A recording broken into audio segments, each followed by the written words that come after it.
Well, Merida? Velgrind asked as we stood at the precipice of my tower in my personal dimension. You called us here, and by your insistence, your need was urgent. Indeed, Velzard crossed her arms and stared at me. We thought something was wrong. Veldora stomped his foot. Merida doesn't need a reason to call us. If she has something to say, it's our responsibility to hear her out. Oh, please, Veldora, Velzard rolled her eyes. Just because she's got you on a leash doesn't mean we come running when she tugs it. You're here, aren't you? I chuckled and smirked at Velzard. Velzard was about to respond before Velgrind put a hand on her shoulder. Let's just hear what she has to say. I nodded to Velgrind in thanks. What I have to say is important, and it might be a little confusing. So I want you all to listen closely. The other three seemed to understand the weight of my tone and focused their attention on me. I'm not going to be returning to the physical world for some time, I began as I summoned an image of the world. I have things I need to focus on, so I need you all to ensure that nothing happens that requires me to return to the world until I'm ready. What do you need to focus on? Velgrind asked. I shook my head. I won't know until I start, but I cannot be disturbed. However, I have a feeling that once I'm finished, I will need to call on everyone to help me. I need you all to ensure that you and all of our forces answer that call. Veldora's brows knit together. What do you think is going to happen? I don't know, I replied honestly. When will we need to be ready? Velzard pressed. I don't know, I repeated. But I know that when the time comes, I'll need everyone's help. Veldora smirked and gave me thumbs up. Don't worry, Merida. We'll make sure everything's ready for you when you need us. Velzard and Velgrind both nodded in agreement. I smiled softly. Thank you. Now, if you'll excuse me, I need to start focusing. I didn't wait for their response. This was one of my dimensions, and I simply willed them away. They were used to it. They would reappear where they'd been called from and think nothing of it. I looked out over the slow, swirling cosmos and smiled. It was a beautiful sight, and I would miss it. Perhaps one day I might return. But for now, I allowed a sliver of myself to remain behind before shifting into the dark void and moving on. You did well, Farah, a man's voice said as I woke to find myself lying in a bed. Not a bed. It had walls, and the walls were covered with padded fabric. This was a crib. My body was wrapped snugly in soft cloth. I was in a crib, and I was swaddled in a blanket. Had I ascended beyond the world's ability to hold me? Or had I just slipped away from it as I slept last night? How long had I been asleep for? I was so tired. I always was when I reincarnated. Either the process was just that draining, or a Bay's body simply couldn't handle the stress my being put on it. She's so quiet, a woman replied. That must have been Farah. Is she all right? A man approached the crib and looked down at me. He was square-jawed and well-built. He had jet black hair combed back neatly, a trimmed, neat black beard, and blue eyes. The only flaw to his appearance was a prominent scar on the left side of his face. It didn't diminish his appearance, but rather enhanced it. The way he carried himself screamed military or soldier. She's fine, Ursa, he said as he looked at me. She's awake and very alert. Blue eyes and red hair. Red hair? She asked curiously. I don't know anyone from our bloodlines that has red hair. Genetics aren't a guarantee, the man said as he lifted me up. Even with all we can do to guarantee the health of the child, genetics will sometimes surprise us. The man walked me over to Fiora. She was lean, fit, with short black hair and dark eyes. She also had the look of a soldier. You weren't kidding about her being alert, Fiora said as I was handed to her. Just look at her. She's staring at me, as if she's trying to figure everything out. What should we name her, Drew? Drew? That was a strangely common name compared to Fiora. In fact, I could only think of one instance of the name Fiora I'd ever heard of before. I'd known plenty of Drews in my time. Elle? Drew, the man responded. We'll name her Elle. Zod? Faora mulled over the name. Are you sure? After all, El is Cal's surname. Cal, El, Zod, Faora? I looked between the two and realized who they were, and the realization made me wonder if I should be worried or ecstatic. The man was General Zod, the woman was his wife, Faora, and Kal El. Kal El was Superman. I was in the DC universe.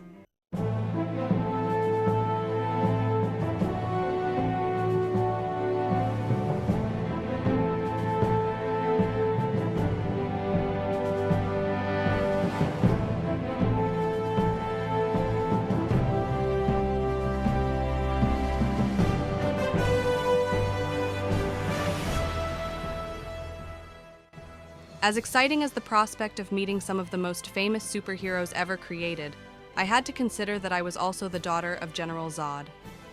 This came with pros and cons. One pro was that it meant that I was a Kryptonian. I would gain similar powers to Superman.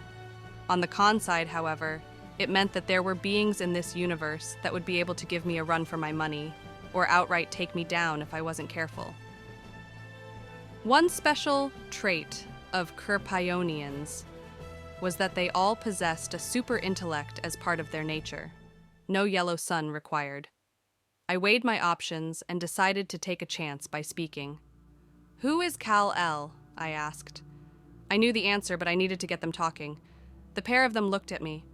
Zod leaned in close. Did she just speak? She did, I replied. Who is Kal El? Zod grinned from ear to ear and Faora smirked. You're a genius, he exclaimed, Hans. Just as we engineered you. Better, Faora said as she looked at me. Kal El is our captor, my dear. He holds us and many of our people prisoner in this city. That didn't seem right. Superman wasn't known for keeping people prisoner. There was the injustice version of Superman, but he would welcome the help of ruthless Kryptonians like my parents. That's when it hit me. We had to be in the Phantom Zone. There were timelines where Superman held evil Kryptonians in the Phantom Zone, allowing them to live their lives in relative peace inside the zone. It was a prison with no walls, except that it was tucked away inside a separate dimension. Why does he keep us prisoner? I asked, wanting more information. He fears us, El, Zod replied. He wishes to keep his people from establishing their right to rule in a part of space that would make us gods. Will he keep me prisoner? I asked innocently. I haven't done anything wrong. Do not expect him to be gracious just because you are a child, El. Faora shook her head. He does not trust us. I doubt he would trust the first child to be born in this wretched dimension. But you needn't worry, daughter, Zod said firmly. We will escape this place one day, and when we do, we will establish a new home planet, and our people will return to the height of our power once more. Perhaps I can be the one who helps us regain our freedom, I suggested. Zod and Faora looked at each other, then at me. What did you have in mind? Zod asked. Over the next 5 years, I trained diligently. I studied the history of the Kryptonians, learned several of our martial arts, and was taught what to expect from my body whenever I left the Phantom Zone and was exposed to yellow sunlight. I was drilled in Kryptonian military strategy, learning how they waged war from some of the most ruthless members of our people. Zod was constantly explaining what it meant to be Kryptonian, what was expected of me, and how I should go about interacting with people outside of the zone before I helped him and the rest of the Kryptonians escape. I was trained to be a child soldier, an infiltrator. They wanted me to gain the trust of Superman so that he would let his guard down around me. Then, when Superman was sure I was on his side, I would release the Kryptonian forces onto Earth by opening the Phantom Zone so they could all escape. I'd endured whole lifetimes of training, war, and various forms of combat before, so these 5 years weren't very grueling to me, though I imagined they thought it was. Faora seemed to have the most issues when it came to preparing me, though she didn't hesitate to teach me when it came time. I imagined she had her hopes of escape so tied up in me that she couldn't help herself but teach me as intensely as she did. Finally, the day came that they had been planning for. There was a general call to convene in the city center. I joined Mother and Father as we walked with others to answer the summons. "He does this every few years," Zod said with an angry expression. "He has a list he looks at and asks those he believes to be the most redeemable a number of questions to see if we have been rehabilitated. If he believes they have changed their ways, he takes them outside of this prison and back into reality." "Not this time, though," Mother said confidently. "This time he will take his own undoing with him. Are you ready, Elle?" I nodded up at her. "I am, Mother. I will play my part dutifully." At least that's what I told her. I had no plans of helping these people escape. I'd seen who they were at their heart, and they were conquerors. They were violent and unrepentant. As far as I was concerned, they could stay here forever. The crowd gathered in the city center. That's when I first saw him. Superman. He hovered above the crowd like a god. He waited patiently for everyone to arrive and settle down. "I'd like to start by thanking you all once again for coming together so quickly," he began politely. His tone was sincere and kind. "I have 3 names that I would like to—" "Kal-El!" Father shouted as he made a show of shoving his way through the crowd. The others barked complaints, but it was all an act that everyone but Superman was in on. Superman crossed his arms and scowled at Father. To his credit, he moved close to the ground to speak to Zod eye to eye. "It's not your turn, Zod." "Step back." "Damn you and damn your turns," Father spat. He fumed at Superman, full of bluster, then gave a begrudging sigh. All of his anger seemed to be put aside. "None us need our names called today, but there is someone you must take with you, an innocent." "None of you are innocent, Zod," Superman replied, calmly but firmly. "That's why you're here. You know that." "That's where you're wrong," Father growled. He turned and waved to Mother. "Bring her forward, Faora." Mother took my hand and walked up to Superman with me. The crowd parted to give Superman a clear view of me. His eyes widened, his expression one of shock and amazement. Mother stopped a few steps away.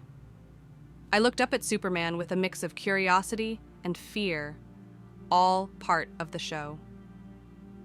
"This is our daughter, Elzod," Father explained as he moved behind me. He squatted down behind me and placed his hands on my shoulder. "Regardless of what we may have done, she does not belong here, Kal-El. This, I believe, we can both agree on. As much as it pains me to be separated from her, I ask that you ignore calling your names today. Just take our daughter out of this place. She deserves a life outside of this prison." Superman knelt down and smiled at me. His expression was warm, gentle, encouraging. "Hello, Elle. Do you know who I am?" I nodded softly. "You're the man who keeps us prisoner." I could see the heartbreak in his eyes, even if his expression didn't change. "That's true, but I don't want to be. Your parents want you to come with me so you can live free. That would put you under my care. What do you think about that?" "It doesn't matter what she thinks," Mother snapped. "It's what she deserves.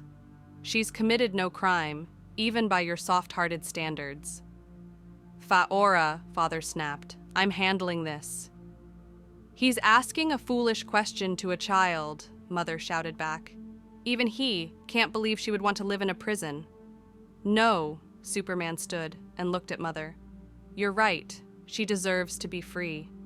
But are you sure you're all right with me taking her? It would mean that I would raise her." "I doubt even you would be cruel enough to harm an innocent child, Kal-El," Father said, standing and crossing his arms, "regardless of what you're willing to do to the rest of your race." Superman sighed. I understood his frustration. The Kryptonians demonized him because he had imprisoned them for trying to conquer Earth and trying to turn it into their new home planet. What they saw as a natural right, he saw moral outrage. I agreed with him, but I couldn't let on that I did until I was out of the Phantom Zone. "I doubt we'll ever see eye to eye, Zod," Superman said, then looked down at me. "But I won't deny your child the right to live free. If you want me to take her with you, I will." "Then it's settled," Father said, as turned me around to look at him. Now listen to me, El. You will go with him and will live free. Be an example of the Kryptonian race. Show everyone how we could help them if they would allow us to be free. Then, one day, when you've shown the world what we can do, come back and lead our people to a new world. I nodded obediently. Yes, Father. Mother knelt down to look at me. And remember, you are El Zod, daughter to General Zod and Major Faora Hu-Ul. Never lose the pride of your house or the pride that comes with being a Kryptonian. I nodded and hugged her neck. I will, Mother. Father and Mother both stood and nudged me toward Superman. He reached out his hand and smiled down at me. I placed my hand in his and was surprised at how gentle he was. I could sense the amount of power he was holding back. If he'd wanted to, he could have crushed my hand into a red puddle and still not used a fraction of his strength. But here he was, holding my hand with all the care and tenderness as a normal person. I had to admire his ability to regulate his strength in such a way. Superman looked at Mother and Father. Step back, please. The pair of them took several steps back and watched Superman begrudgingly. Superman turned and used a small device to open a portal which would take us out of the Phantom Zone. I gave a mental chuckle. I could have left the zone at any given time thanks to my magic, but this had been time well spent. Superman looked down at me and smiled. Are you ready, El? I looked up at him with a nervous expression and nodded. Yes, sir. You can call me Clark, he said, and then led me through the portal. The change of scenery was instantaneous. We went from an open-air Kryptonian city to a sterile room with polished metal walls, ceilings, and floor. There was advanced technology all over the place. It wasn't the sudden change in scenery that was surprising to me, however. It was the sudden change in company. In place of my fellow Kryptonians stood a dozen men and women in costumes so iconic that I registered them instantly. Wonder Woman, Batman, Aquaman, Martian Manhunter, Green Lantern, Flash, Supergirl, Hawkman, and Power Girl all stood a few yards away. I almost jumped for joy at the sight of them until I registered something else.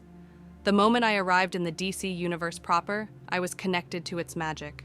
There, in the center of it all, was something I'd known about since I was a child back in my very first lifetime. I recognized it immediately, feeling a connection to it, just as I had when I'd been a child for the first time. It brought a smile to my face, and I couldn't help but start laughing. At any time I wanted, I could just reach out and take it for myself. I almost tried to as well until someone in the room spoke. Superman, why do you have a child with you? Wonder Woman asked. Where did she come from? She's a Kryptonian, Superman answered. Her name is Merida Oradoom, Batman said with stern confidence. No, Superman said, his face confused by Batman's statement. Her name, El Zod. That may be her given name by her parents, Batman said he, as crossed the distance between us to loom over me. But her real name is Merida Oradoom. Tell him. I stared up at Batman in surprise. How do you know who I am?